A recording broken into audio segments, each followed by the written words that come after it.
We are quickly making a delicious roasted sesame dressing that is bursting with Asian-inspired flavors, including honey, ginger, rice vinegar, soy sauce, garlic, and sesame oil.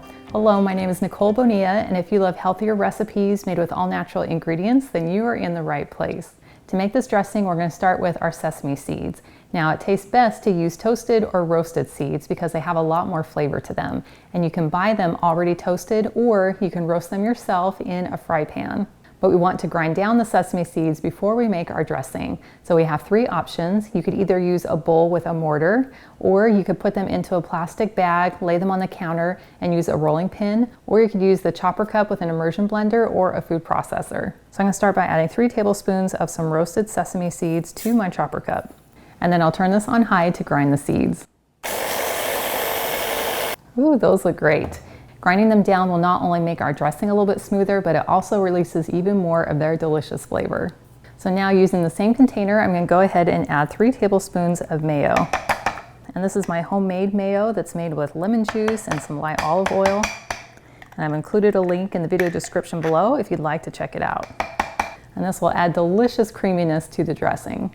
Next, we'll add 2 tablespoons of rice vinegar, 1 tablespoon of sesame oil, and I like the toasted sesame oil.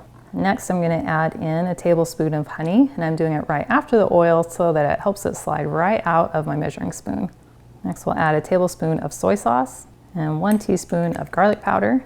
Next, we're going to add half a teaspoon of ginger, and you could either use dried ginger, or if you have fresh, I highly recommend it. So I'm just going to use my zester for half a teaspoon of ginger. Next, we want to add 1/4 teaspoon of salt and a dash of pepper. And then I'll just put on my lid and mix this until it's smooth and creamy. Oh, that looks gorgeous.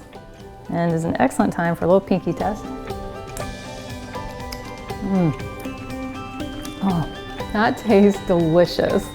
I instantly get a burst of sweet and tangy Asian flavors, and that toasted sesame is so good. And I love the creaminess and the depth of flavor that I get from that homemade mayonnaise.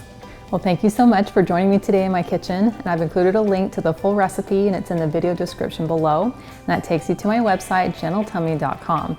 And I also invite you to like and subscribe to my channel. And if you know someone else who would love this recipe, please share this video with them. And I cannot wait to have you join me again in my kitchen.